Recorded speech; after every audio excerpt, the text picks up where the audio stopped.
You got me today. I'm trying to sit in a different chair because I'm in so much pain. Don't be surprised if this chapter 3, is in 2 parts, because I haven't got enough,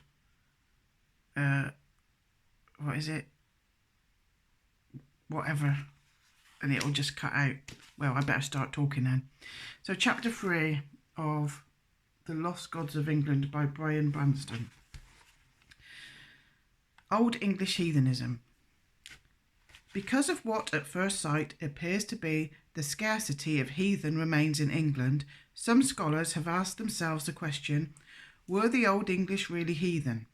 And in the last 50 years, there has been a tendency to answer with a, well, not really. Such historians as Oman and Hodgkin seem to have come to the conclusion that our ancestors of 1500 years ago were hardly paying more than lip service to heathenism, and that, as Hodgkin puts it, their pagan faith did not stand the sea crossing from the continent all that well.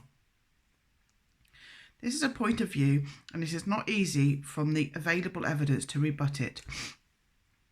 For the known facts are that the Angles, Saxons and Jutes rode over from Europe to Britain about AD 450, settled and farmed England fairly rapidly, received the first Christian missionaries led by the Italian monk Augustine in AD 597, and were more or less converted to a Christian people by AD 664, the date of the Synod of Whitby.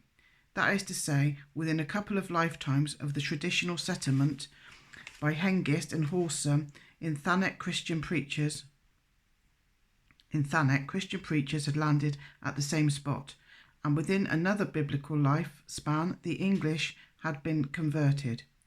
It would have been possible for most Englishmen who were Christians in the year of the Synod of Whitby to say, my grandfather was a heathen. Gotta keep checking. Just as their descendants of today, who are agnostics, atheists, subscribers to curious cults, or mere nondescripts, can say, my grandfather was a Christian. The difficulty of deciding how far the Angles, Saxons and Jutes were practicing heathens is mainly of the church's making. Usually, no opponents fight more bitterly and to the death than warring religions. True, the winner will sometimes wear its opponent's creeds like scalps, but not around the waist. Every effort is made to obliterate the memory of whence the creed came, and the scalp is worn like a toupee and passed off as real hair.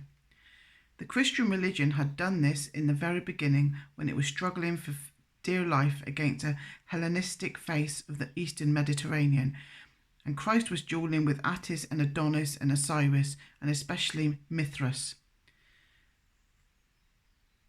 Christianity adopted alien ideas again, and in England the missionary monks acted on the advice of Pope Gregory and incorporated local heathen customs into the conduct of the Christian year. Once Christianity was accepted in England, the Church had no compunction about obliterating the memory of the heathen origin, while retaining the custom of Yuletide and harvest festivals, for instance, or of the charming now blessing of the plough. The obliteration of heathenism from written records, not so from the lips of men, was particularly easy. It was easy because reading and writing were a church monopoly, with the result that heathen literary memories have done so largely due to oversight. It is not to be expected the writers in the cool cell and shady cloister would lend their quills to propaganda of the heathen gods. And because we moderns subscribe to the belief, or pretend we do, that the pen is mightier than the sword, we are apt to discount evidence which is unwritten, except where such evidence is of itself conclusive or verifiable from written sources. One of our modern shibboleths is that we must have everything in writing. It's a bit like today, trust the science. It is a good thing that our pagan ancestors have, so to speak, writ language their heathendom on the English landscape. The gods of the English, still in place names, retain a firm hold on the countryside. It is into the news of the old mythology offered by Anglo-Saxon villages and towns that I now propose to inquire. Cheers. Place names of Anglo-Saxon origin give us two kinds of information about the old religion. First, they call to mind the names of some of the gods and supernatural beings. And secondly, they indicate former shrines or holy places. At least 3 gods and 1 goddess can be shown from place names to have been venerated in Anglo-Saxon England. The gods are Woden, Thunor and Tu, and the goddess Frigg. We gather from a study of place names and other sources that Woden was chief god. Traces of his cult are scattered more widely over the rolling English countryside than those of any other heathen deity, and he is the only one we know of at present whose works were commemorated by a nickname. We are sure that Woden was worshipped in Kent, Essex, Hampshire, Wiltshire, Somerset, Staffordshire, Bedfordshire and Derbyshire. An important centre of Woden's influence appears to have been above the Vale of Pewsey. That's just up the road. Where the notable earthwork called Wansdyke, Wodensdyke, runs from Hampshire to Somerset. Nearby are spots formerly known as Woden's Barrow, now Adam's Grave, in the bounds of Alton Priors, and Woden's Dennu, Woden's Valley, in the bounds of West Overton. There was a similar centre at I can't say it. I can say Wednesday, but Wednesbury is a difficult thing to say. Woden's Fortress and Wednesfield, Woden's Plain, above the headwaters of the River Tame. Other place names incorporate Woden are Woodensborough near Sandwich and Wormshere near Sittingbourne. Nor does that exhaust the list. Some light on the chief god's attributes is thrown by places which enshrine one of his nicknames, Grim. This word denotes a person wearing a hood in such a way as to mask the face and is related to the Old Norse Grimir, a name applied to Odin in account of his habit of wandering between the worlds in disguise. Many earthworks in southern England are called Grimsdyke. They attest the awe in which Woden was held as the supposed creator of these vast ramparts, while at the same time suggesting the popular nature of his cult in that here a nickname is used. Woden was not only the ancestor of kings, he was also worshipped by the 3 principal races of which the English nation was composed. As we may gather from the appearance of his name in Jutish Kent, Saxon Essex and Wessex, and in Anglican Mercia. Thunor, god of thunder, was a friend of the common man in his day, and that meant of the farmer. His name occurs much more often than Woden's in Essex and Wessex. Wessex, that's just down there. Mark works for Wessex Water. Woden's in Essex and Wessex, where he seems to have been the most generally honoured of the gods. But he was worshipped in Jutish territory too, as we can guess from the lost Thunrose Llw. No idea. Thunor's Mound. In Thanet and Thunor's Ley, Thunor's Clearing, near Southampton. Modern examples of places once sacred to Thunor are Thunderfield, Surrey, Thundridge, Hertfordshire, and 6 spots in Sussex, Essex, Surrey and Hampshire, in which his name precedes Ley, an Old English word meaning a wood or woodland clearing.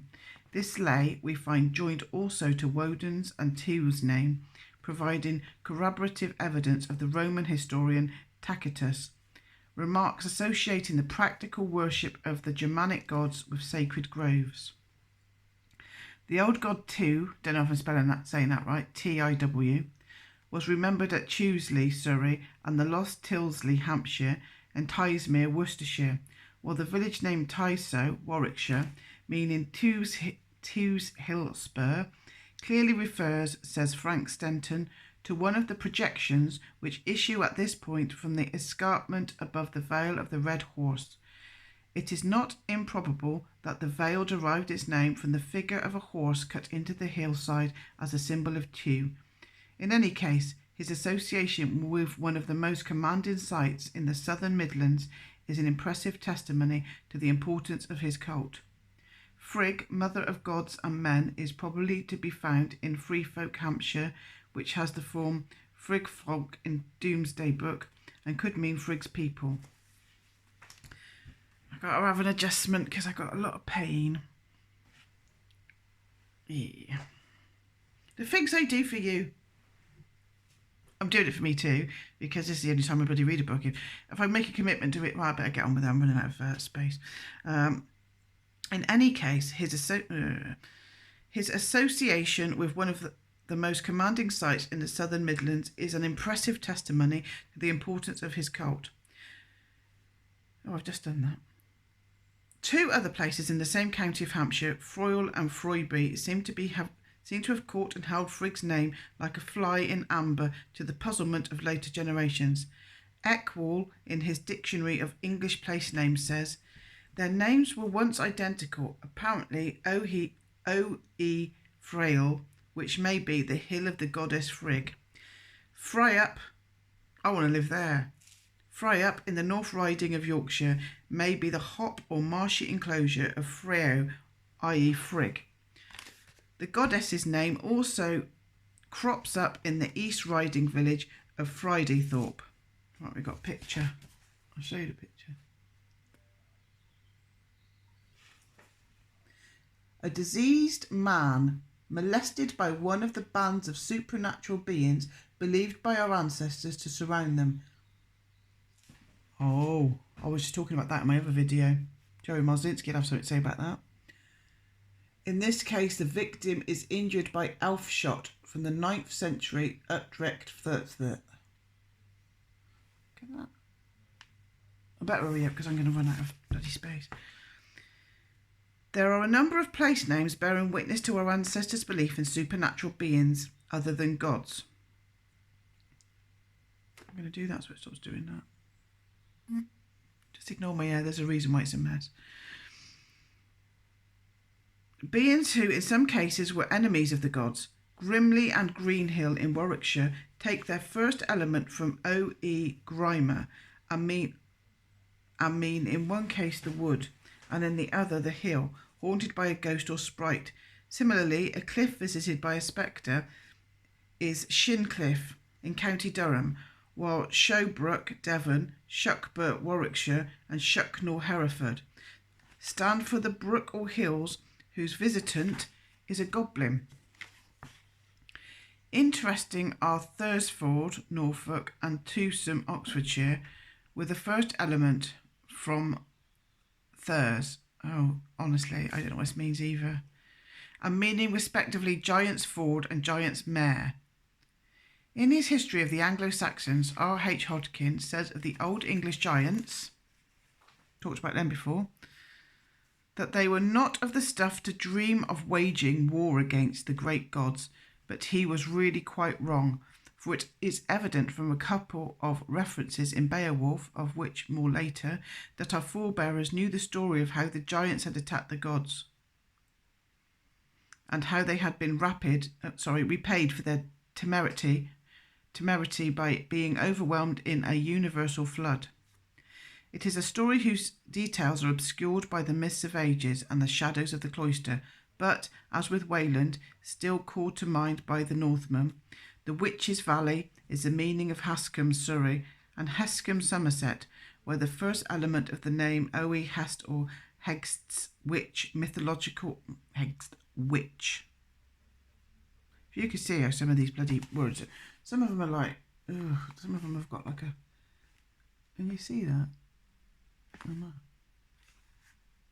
I mean, what's that mean?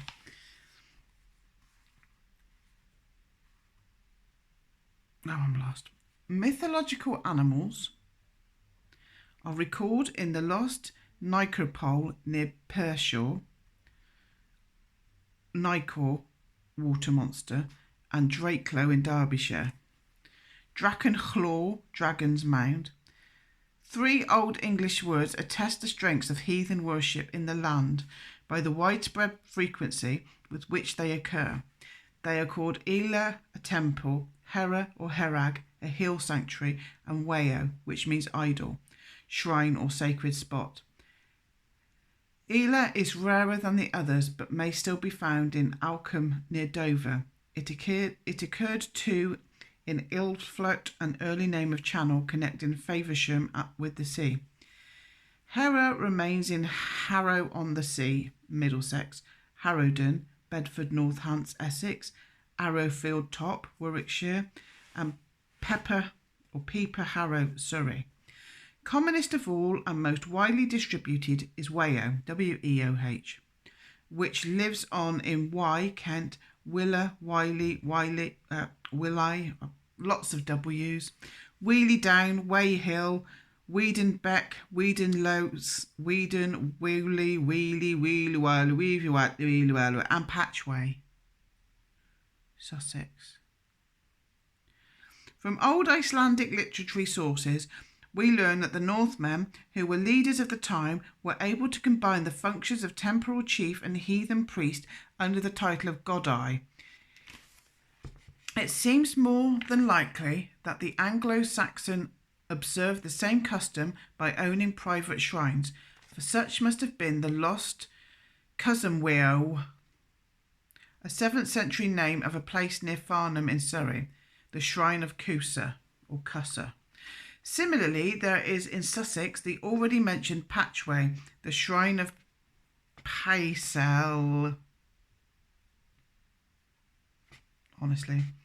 An extension of his private ownership to a group or family is presumably to be seen in the old name for Harrow on the Hill, which was Gumminga Here, the sanctuary of the Gummings, and the lost Besinghere, Surrey, sanctuary of the Bessings. Honest to God. How many more pages of this have you got to endure?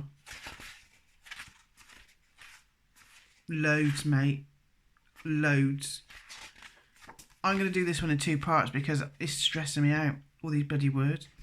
The heathen cult names are not evenly distributed over England. From the way in which they lie, it is clear that the main strength of heathen feeling had rolled like a tide across Kent and the southeast up the centre of the country as far as the North Midlands.